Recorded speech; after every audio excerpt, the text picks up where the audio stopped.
Salut tout le monde, bienvenue dans cette nouvelle vidéo. Donc aujourd'hui on se retrouve pour parler de la définition d'un terme autour du catch. Et ce terme c'est le kayfabe. Alors un terme que les fans de catch ont tendance à connaître et qui pourtant cache tout de même quelques petits secrets, notamment sur son origine et sur voilà, quelques moments où le kayfabe a été brisé, alors qu'ils sont certes, vous verrez, les moments que je vais mentionner sont très connus, parce que pour certains ont déjà été mentionnés dans des vidéos par d'autres youtubeurs, mais pas forcément en lien avec le kayfabe. Mais moi je vais les mentionner par rapport à ce terme-là. Donc, je lance l'enregistrement de ma diapo. Donc hop, on est nickel. Et voilà, donc moi j'ai mon texte à côté, c'est la première fois que je fais des vidéos comme ça avec juste une diapo, le texte à côté. Donc voilà, j'innove un petit peu, on va voir ce que ça donne. Donc en termes de définition, donc le kayfabe est de manière simple le fait d'entretenir le fait que le catch est réel, soit que le public ne se rende pas compte que les matchs sont scénarisés et que les catcheurs sont de simples personnages et non des vrais héros ou des ordures ou quoi que ce soit. Donc ça c'est un peu le principe de base du kayfabe. Aujourd'hui, le terme a évolué il concerne uniquement le fait de rester dans son personnage afin de garder la suspension consentie d'incrédulité du spectateur afin de garder le show intact. Donc pareil, ça c'est des éléments sur lesquels on va revenir entre le kayfabe à ses débuts et son évolution. C'est vrai qu'aujourd'hui, on voit beaucoup de fans, par exemple, qui vont se moquer de d'autres quand d'autres font «Ah, mais le catch est scénarisé», puis tandis qu'ils sont en mode «Ah, mais oh, en 2025, c'est que maintenant tu t'en rends compte et tout». Bon, bien sûr, moi, j'aime le catch encore plus que quand j'étais ado, justement, parce que le fait que ce soit scénarisé. Et voilà. Sauf qu'il y en a qui vont dire que c'est de la merde, que c'est scénarisé, bref, ce qui fait que ça crée tout un conflit. Il y en a, t'as l'impression qu'ils découvrent à peine que c'est scénarisé. Donc c'est assez marrant de voir ces choses-là aujourd'hui, en sachant que le kayfabe a été détruit avant ma naissance. Je vais prendre 30 ans cette année, le kayfabe a été détruit avant ma naissance. Et on reviendra un petit peu là-dessus également dans cette vidéo. D'abord, l'origine du mot. Donc, le terme kayfabe provient du monde des fêtes foraines en Europe, notamment en France au XXe siècle. Et le terme se serait, alors je vais bien, se serait déplacé, hein, parce qu'on n'est pas forcément sûr à 100% des choses, mais c'est comme ça en tout cas que ça serait possiblement arrivé. Que les termes se seraient déplacés en Amérique du Nord, d'abord avec les termes de carny, donc soit IES, soit carny Y, qui est un jargon anglais qui vient du mot carnival ou carnaval itinérant, qui représente globalement les fêtes foraines.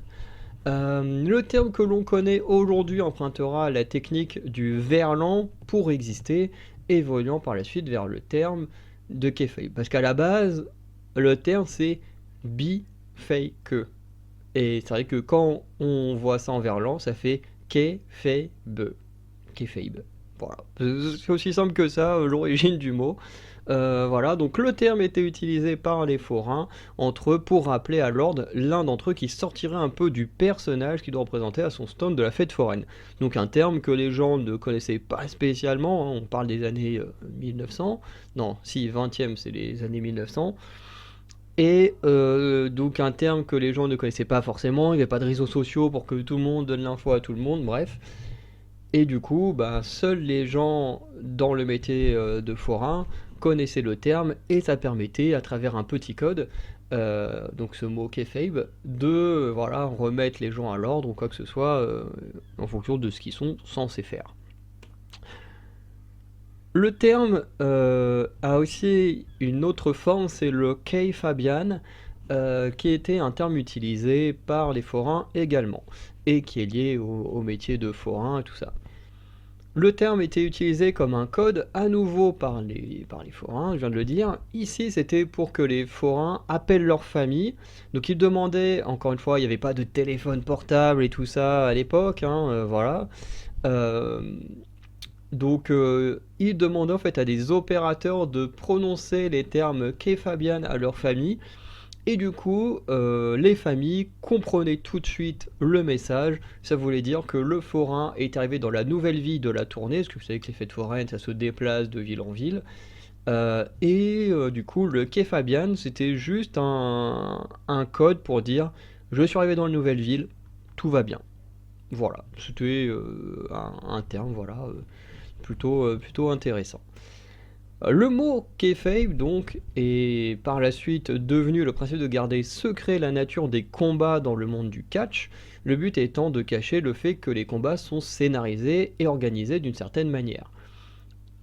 Au départ, cela a créé une obligation, notamment aux catcheurs, aux promoteurs, à leur famille, de parler, enfin justement de ne pas parler réellement de leur travail pour garder l'illusion du réel. C'est-à-dire que même à l'extérieur, machin, ils étaient censés garder l'image, enfin leur personnage. Alors il y a des catcheurs encore aujourd'hui qui le font de rester dans leur personnage, mais c'est vrai que à l'époque c'était pas un choix, c'était une obligation parce que bah voilà, fallait que le public garde en tête que ça peut être vrai. Si te crois, enfin je veux dire, si tu joues une ordure sur le ring et qu'après t'es entre guillemets une ordure à l'extérieur, bah les gens ils vont encore plus se dire waouh mais en fait c'est vrai, c'est vraiment un enfoiré et tout. Contrairement à quelqu'un qui aurait un rôle de gentil, qui se comporte très bien, bah ils vont se dire waouh il est trop bien machin. Et du coup le but c'est justement d'avoir cet aspect là de garder le spectateur crédule, innocent, face à ce qui est créé. Et c'est plutôt intéressant, même si malheureusement ça n'existe quasiment plus. Donc, ça c'est une petite ligne que moi j'ai rajoutée qui ne vient pas de mes recherches, mais comme j'ai dit, malheureusement, avec l'expansion des réseaux sociaux, le kayfabe n'existe plus réellement, les fans ayant connaissance du principe du catch, et parce que les catcheurs eux-mêmes parlent librement de leur métier. Effectivement, aujourd'hui, tu vois plein d'interviews, il y a même, je crois que c'est Stone Cold qui a une petite émission justement où il interviewe des catcheurs, et en fait, tous les catcheurs racontent des anecdotes sur tel match, comment ça s'est passé, nanana. Il y a, je crois que c'est Tom LaRuffa, toi c'est bien ça, hein, le catcheur français, merde, allez, que je dise pas de conneries. J'ai vu une ou deux vidéos de lui, mais je veux juste vérifier que c'est bien ça. Hop, j'y suis presque. Donc oui, c'est bien ça, c'est bien Tom LaRuffa, qui pareil, sur sa chaîne YouTube, euh, en plus de chroniquer des shows, il raconte également sa propre histoire, notamment, moi les vidéos que j'ai vues c'était lié à quand il était à NXT et tout, mais voilà, donc forcément tout ça, ça brise totalement le kayfabe. Mais effectivement, s'il y a bien un coupable qui a débuté à détruire le kayfabe, c'est bien Vince McMahon, puisque ce dernier a commencé à mettre fin au kayfabe dans les années 80. C'est pour ça que je disais bien avant ma naissance, parce que je suis né en 95, et le kayfabe a été détruit dans les années 80. Et tout ça pourquoi?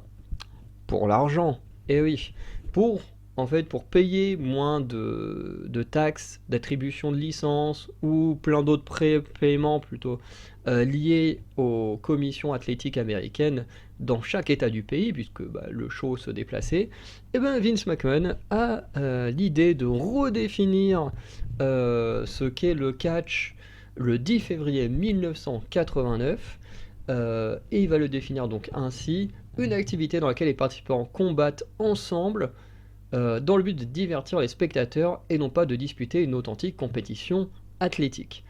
Le kayfabe est alors détruit publiquement, il est même assumé à fond par la WWF, puisqu'à l'époque c'était pas encore WWE, et qui va notamment changer son vocabulaire, qui a passé de pro wrestling, donc de lutte professionnelle, à sport entertainment, donc sport de divertissement.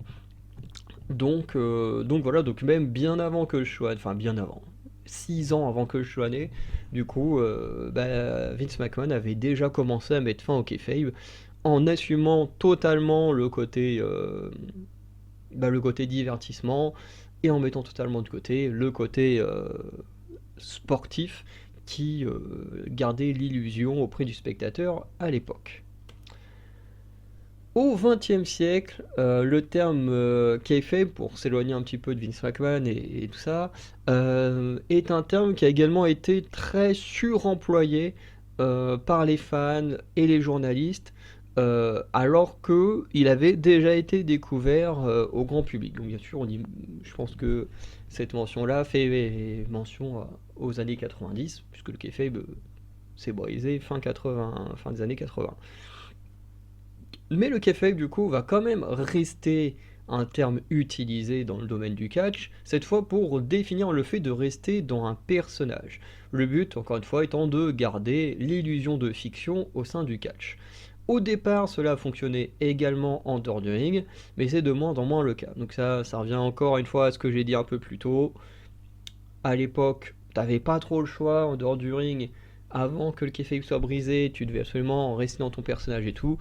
Par contre, après, et ben là, après, tu pouvais faire un peu, entre guillemets, ce que tu voulais, parce qu'on va revenir sur certains cas, mais tu pouvais un peu plus faire ce que tu voulais, parce que, une fois que les gens le savent, que tout est scénarisé, voilà, en dehors du ring, bien sûr, tu n'es plus vraiment obligé de garder ton personnage, parce que, voilà, c'est pas forcément utile. Même si les vrais, enfin, je veux dire les vrais, les grands fans de catch, enfin du moins les plus gros fans de catch, les fans hardcore ou ce genre de fans quoi, eux ils aiment quand ça garde le kayfabe. Je le vois sur internet, dès qu'on voit des catcheurs rester dans leur personnage, je me demande si c'est pas MJF ou des catcheurs comme ça qui restent un peu dans leur personnage en dehors du ring et qui reçoivent des éloges de malade par les fans parce qu'ils trouvent ça trop cool, alors qu'en vrai ça n'a aucune utilité, mais bon, après au moins ça montre que la personne est investie à fond dans son personnage. Les personnes qui publient autour du catch actuellement, eux respectent énormément le kayfabe en parlant des rivalités, des histoires, des matchs comme étant réels et non de la fiction. Même si depuis le début des années 80, cela s'est un peu perdu. Mais moi je suis pas totalement d'accord, parce que sur internet ils disaient que ça s'était perdu à partir des années 80. Bon, en même temps c'est logique, hein. Quand Vince McMahon en 89 il te dit ouais finalement tout est scénarisé, il n'y a rien de réel et tout, j'imagine qu'effectivement beaucoup de personnes ont dû être déçues et ont arrêté d'en parler comme étant réel. Mais en vrai, quand on regarde les catcheurs, enfin les catcheurs, les créateurs de contenu ou les youtubeurs d'aujourd'hui, tout le monde en parle comme si c'était réel. Enfin, je sais pas, quand je regarde Sturi, quand il en parle, il fait la narration du show comme si tout était réel, quoi. Quand Mr. Hawking revient sur un WrestleMania ou quoi que ce soit, c'est pareil. Quand moi, je veux dire, quand je critiquais, quand je chroniquais NXT, euh, pareil, je reprenais le show dans son continuité, en parlant des histoires telles qu'elles étaient, hein, voilà. Après, je regarde pas énormément non plus de créateurs qui parlent de catch, puisqu'au final, on fait tous un peu la même chose, donc voilà. Mais, euh, mais c'est vrai que du coup, cette affirmation-là, j'en suis pas trop d'accord, parce que je trouve que en tout cas moi, les youtubeurs que je regarde, en tout cas, parlent du catch comme si c'était réel. Et bon, voilà, il y a rarement quand on parle de show, en tout cas, il y a rarement le côté où on casse le kayfabe et tout, où on respecte le show tel qu'on nous le donne. Donc, enfin, on respecte, ça dépend aussi.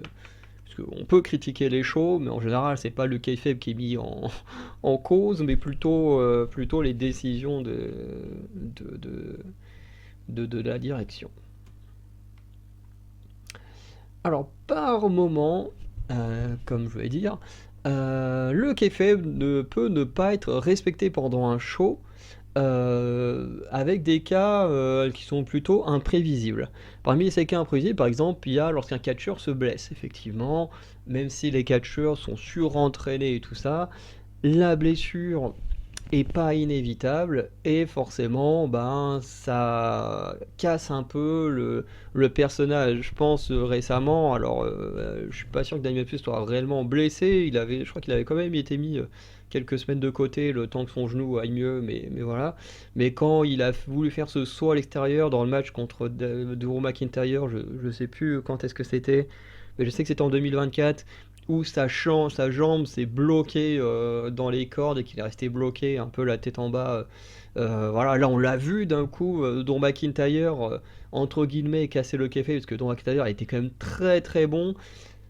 Puisque il a quand même réagi en attaquant Damien Priest, en faisant genre allez hop, tu en profites pour t'attaquer. Mais quand on regarde bien, il y a quand même une dizaine, vingtaine de secondes quand même où tu sens que Drew McIntyre il est paumé, il est en mode oula, mais qu'est-ce qui se passe? Est-ce que je suis censé l'aider alors que je suis le méchant? Ou est-ce que j'en profite et je reste dans mon personnage? Au final, dans ce cas-là, McIntyre est resté dans son personnage, mais on l'a senti que, quand même dans sa réaction qu'il y a eu une hésitation. Et effectivement, dans certaines blessures, surtout les vraies blessures, les catcheurs ont tendance, effectivement, même quand ils sont méchants, à ne rien faire parce que bah, ils peuvent pas faire grand-chose. Il y a les hommages aux catcheurs décédés qui brisent le kayfabe. Là, bien sûr, l'hommage, lui, est prévu, mais le décès d'un catcheur, on peut pas le prévoir. Même personne n'a vraiment envie que ça arrive, même si, bon, bah forcément, on vieillit tous, on est tous obligés de mourir un jour. Mais si on peut l'éviter le plus longtemps possible, je pense qu'on est tous contents. Mais il y a des tragédies qui arrivent, et je peux penser à Eddie Guerrero ou des catcheurs comme ça, où ensuite on a ces images des catcheurs qui soient heel ou face, tous ensemble, en train de rendre hommage dans un silence aux catcheurs décédés. Et du coup, bah, brise un peu le kayfabe parce que bah, les méchants sont pas censés, surtout je sais pas, une personne qui, imaginons, était en rivalité avec Eddie Guerrero à ce moment-là, bah, en soi, s'il le détestait vraiment, il devrait pas être là à pleurer pour sa mort. Mais voilà, mais forcément, on va pas dire à quelqu'un continue de jouer ton rôle alors que machin vient de mourir, ça n'a aucun sens, ce serait vraiment horrible de faire ça.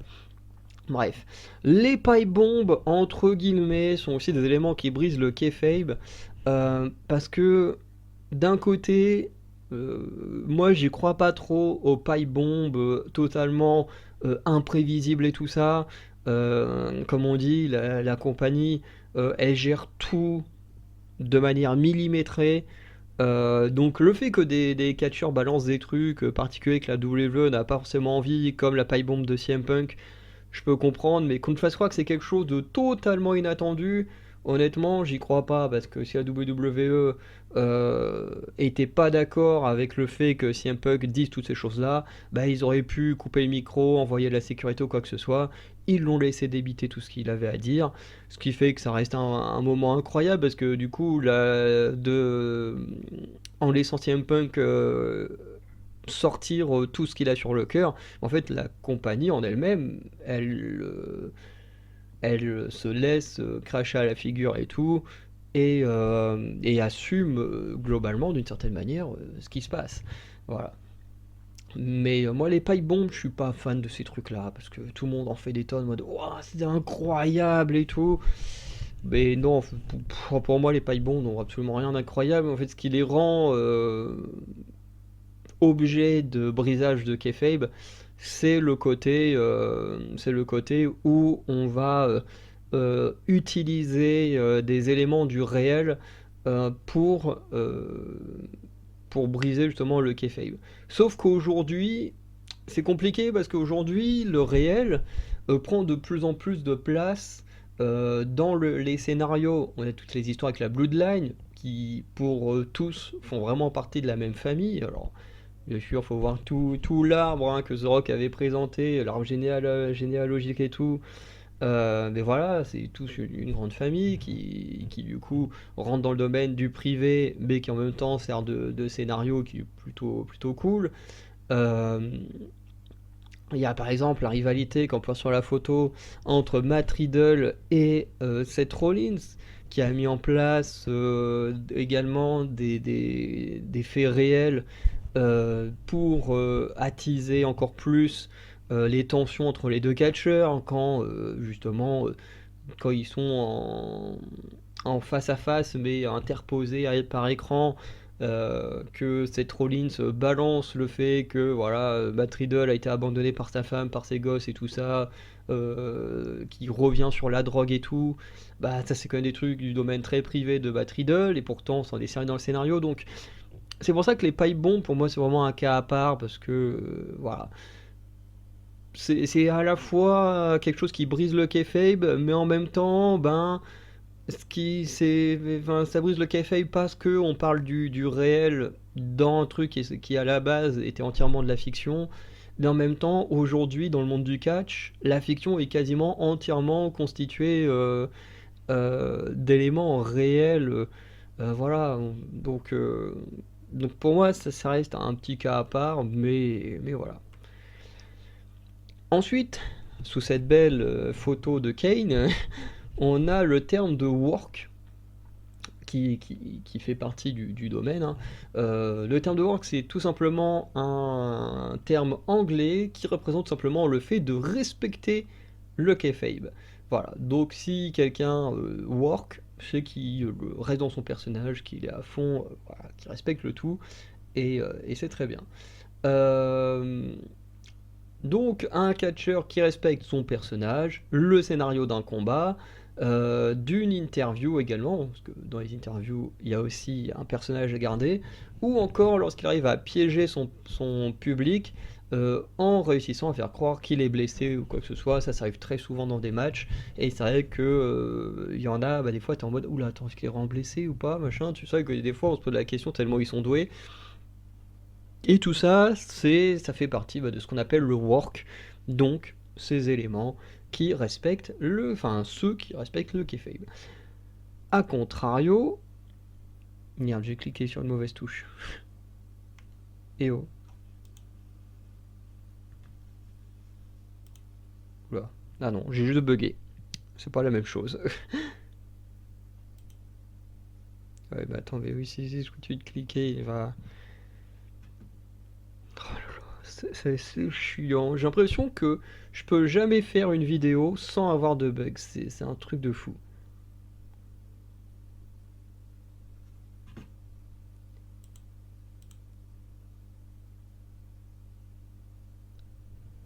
On va attendre que ça revienne, hein, parce que je vais quand même pas continuer mon texte alors que qu'on aura plus l'image, quoi.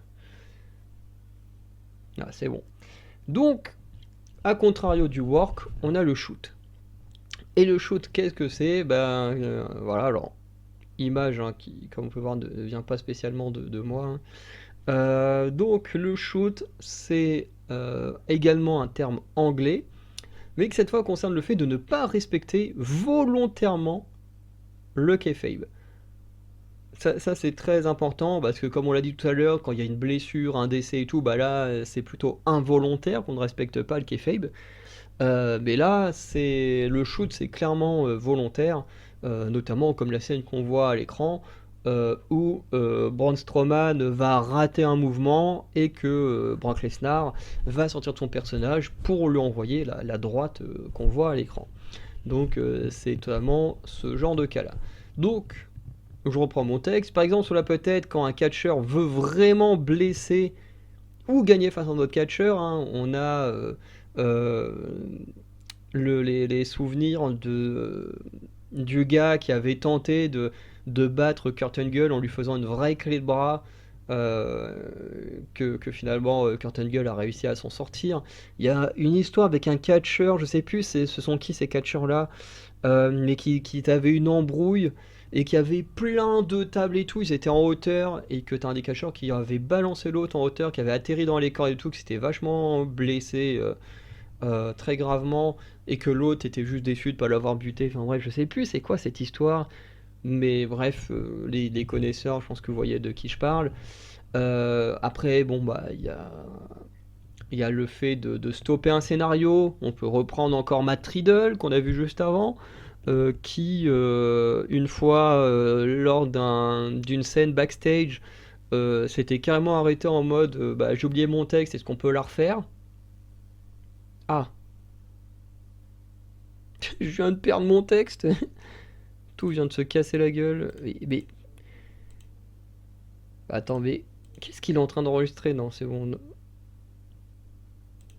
Attendez. Alors...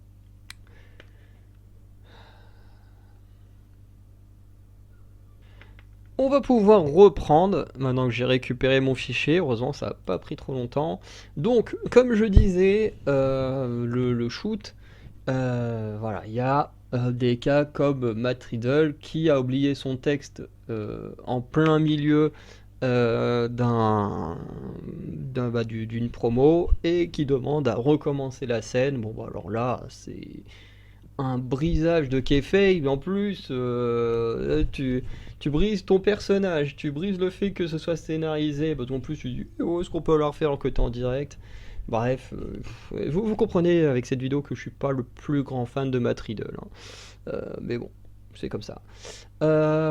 Et ensuite, comme ça c'est moi qui l'ai précisé, mais il ne faut surtout pas confondre le shoot et les accidents. Voilà, le shoot c'est un kayfabe brisé volontairement, et entre guillemets il y a les accidents qui brisent le kayfabe de manière pas forcément voulue. Donc ensuite on va passer à des moments où le kayfabe a été ignoré pour terminer la vidéo, avec des cas très connus et des cas peut-être un peu moins connus. Donc ce premier cas du 4 octobre 1975 concerne 4 catcheurs qui sont Johnny Valentine, Ric Flair, Bob Rogers et Mr. Wrestling, ainsi que l'annonceur David Crockett. Et selon les infos que j'ai vues, il y avait une 6ème personne, mais qui à mon avis doit sûrement être le chauffeur, le pilote, qui ont été gravement blessés lors d'un crash d'avion. Et le problème, c'est que à l'époque, le kayfabe est encore très très bien maintenu auprès du public, et du coup, il y a un problème avec ce crash d'avion.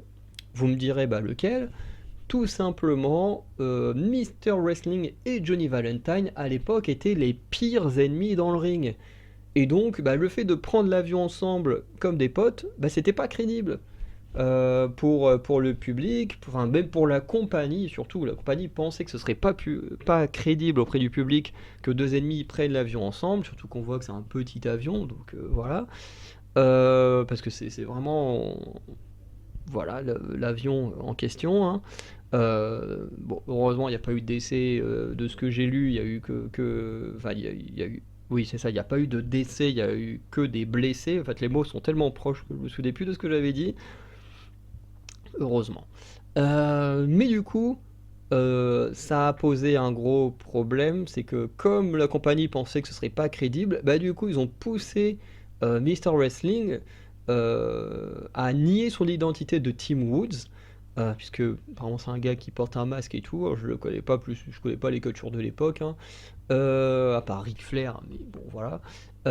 Et du coup, ça a poussé Tim Woods à réendosser son rôle de Mr. Wrestling 2 semaines après le catch pour faire un match, alors que le gars était dans un état mais catastrophique et tout, bref. Comme quoi, le kayfabe n'a pas que du bon. Voilà, parce que bah, ça a obligé un catcheur gravement blessé à aller sur le ring 2 semaines après sa blessure. Donc pas ouf. Un des cas les plus connus du kayfabe qui a été brisé, c'est en 1996 au Madison Square Garden, lorsque ces 4 catcheurs que l'on a sous les yeux, Triple H, Shawn Michaels, Kevin Nash et Scott Hall, ont fait ce câlin, notamment parce que pas Triple H, mais Scott Hall et Kevin Nash allaient partir de WCW. Et en fait, dans la situation, Shawn Michaels et Scott Hall étaient face, donc gentils, et Kevin Nash et Triple H étaient heel, donc des méchants, et ils ont fait ce câlin au milieu du ring, avant le départ de Hall et Nash. Et en fait là, moi il y a un truc qui me pose problème.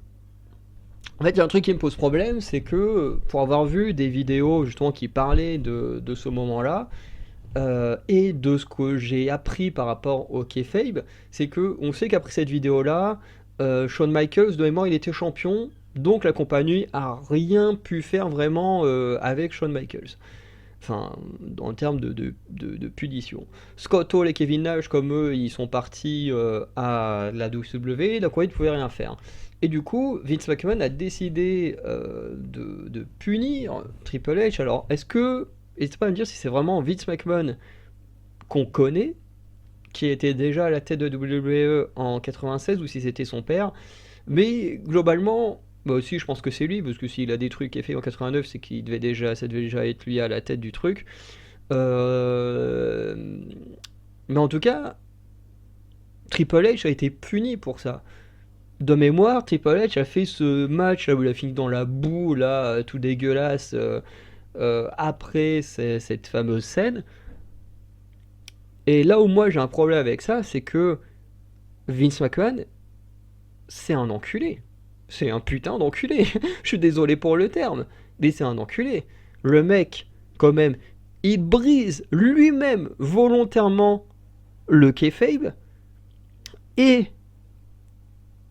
7 ans plus tard, alors que le kayfabe n'existe plus auprès du public à cause de lui, il va punir Triple H pour avoir brisé le kayfabe auprès du public du Madison Square Garden. Alors oui, je suppose qu'à l'époque, comme c'était pas comme aujourd'hui, les réseaux sociaux avaient sûrement, aujourd'hui avec les réseaux sociaux, on peut toucher quasiment tout le monde sur la planète. Je pense qu'à l'époque, effectivement, même si tout le monde, enfin beaucoup de gens étaient au courant, je pense que tout le public fan de catch ne devait pas être au courant. Mais je pense que beaucoup l'étaient quand même déjà, ça faisait quand même 7 ans, tu vois, c'est pas comme si ça fait ça la même année où le kayfabe a été brisé, et là ça faisait 7 ans que la compagnie assumait totalement de faire du divertissement et pas non d'une discipline sportive, quoi. Donc je trouve que Vince McMahon a été vraiment un salaud avec Triple H de l'avoir puni en disant ah t'as brisé le kayfabe, je vais te punir, alors que lui-même, pour dépenser moins d'argent envers l'État, a décidé de briser le kayfabe. Franchement, je trouve que le move de Vince McMahon est vraiment insupportable.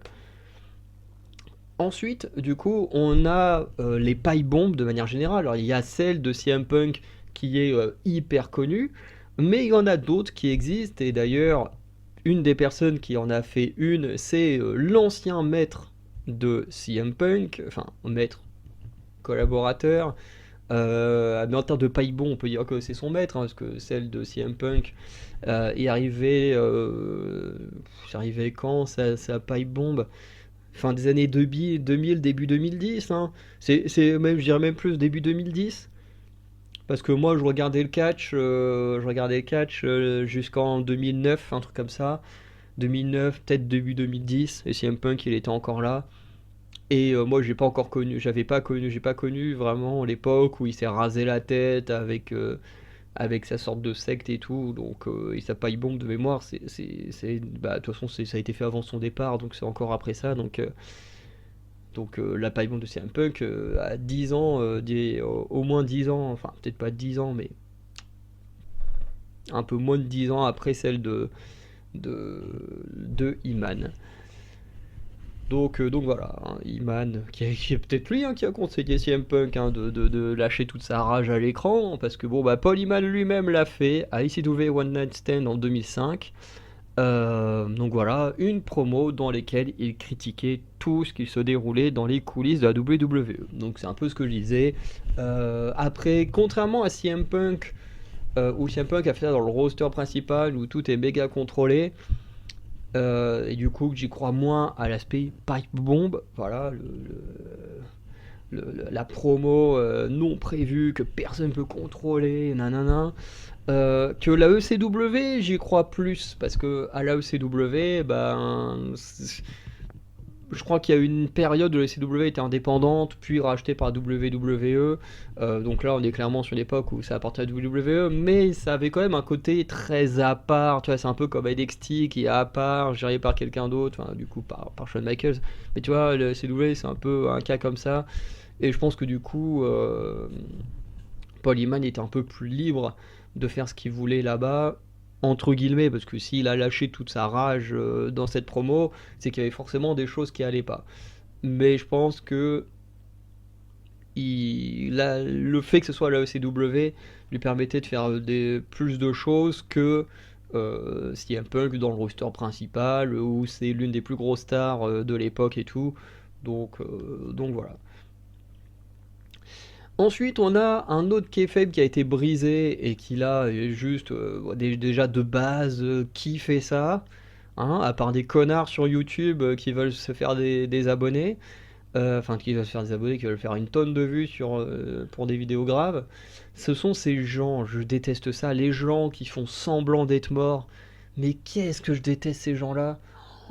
Bon, déjà, Vince McMahon, il y a déjà beaucoup de raisons de le détester, mais alors là, oh là là, mais c'est quoi cette histoire? Alors, bien sûr, c'est pas la première fois que j'en entends parler, je la connaissais déjà très bien, cette histoire, mais je me dis, mais quel cinglé fait ça?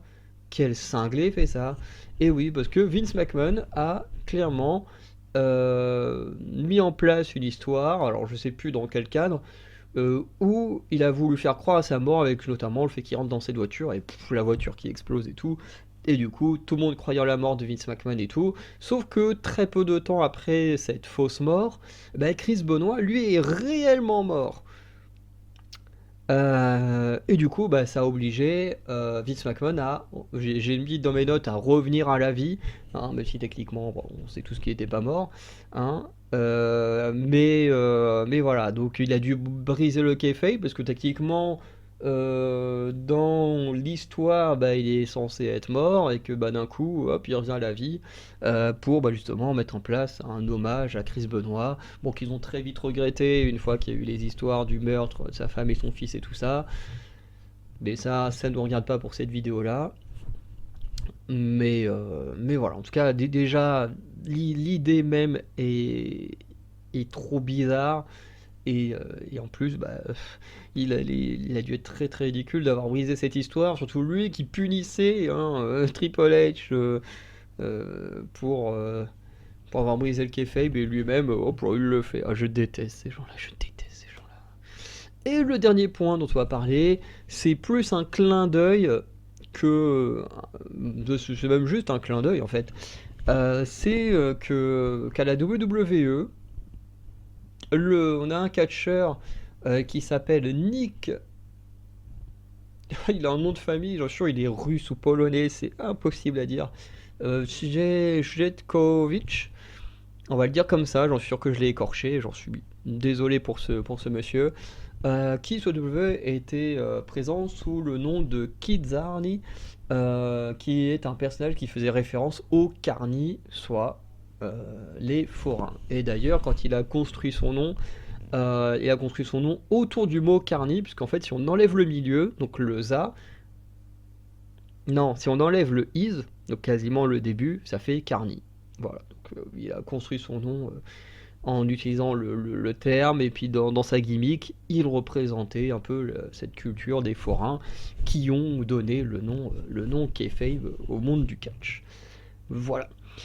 Donc je suis désolé pour le bug hein, qu'il y a eu à un moment donné. Heureusement, j'ai toujours la capture de mon écran que j'ai faite, hein, parce que il y a une ou deux semaines, j'ai tourné une vidéo pour la musique où je devais react à des clips. Euh, mon écran, enfin l'enregistrement de mon écran a bugué 3 fois dans la vidéo, dont une fois où finalement il s'est dit hop là, ça fait 20 minutes qu'on enregistre, mais je prends pas en compte le fait d'avoir enregistré. Et voilà. Donc j'avais plus le milieu de ma vidéo, j'ai dû faire autrement, mais je sais pas pourquoi il y a des bugs comme ça qui arrivent de temps en temps, mais bon, bah je fais avec. Hein. Donc voilà pour cette petite vidéo autour du kayfabe. Franchement, c'est pas la vidéo où j'ai pris le plus de plaisir à la faire, mais c'est sûrement une des vidéos actuellement où je présente un élément autour du catch où j'ai appris le plus de choses. En fait, j'ai trouvé ça passionnant, même si en même temps, c'était pas non plus l'aspect le plus passionnant du monde du catch. Et en même temps, bah, l'histoire elle est plutôt intéressante parce que pour les fans de catch, on sait ce que ça veut dire, mais d'où ça vient, tout ça, bah, je trouvais que c'était intéressant à découvrir et de le partager avec vous. Voilà. Donc je vais arrêter l'enregistrement de mon écran. Tac. Du coup, je vous souhaite une bonne journée, une bonne soirée. N'hésitez pas à liker la vidéo, à commenter, voilà, ce que vous voulez pour soutenir la vidéo. Et sinon, ben voilà, je vous souhaite une bonne soirée, je vous dis à très bientôt pour de nouvelles vidéos. Ciao tout le monde.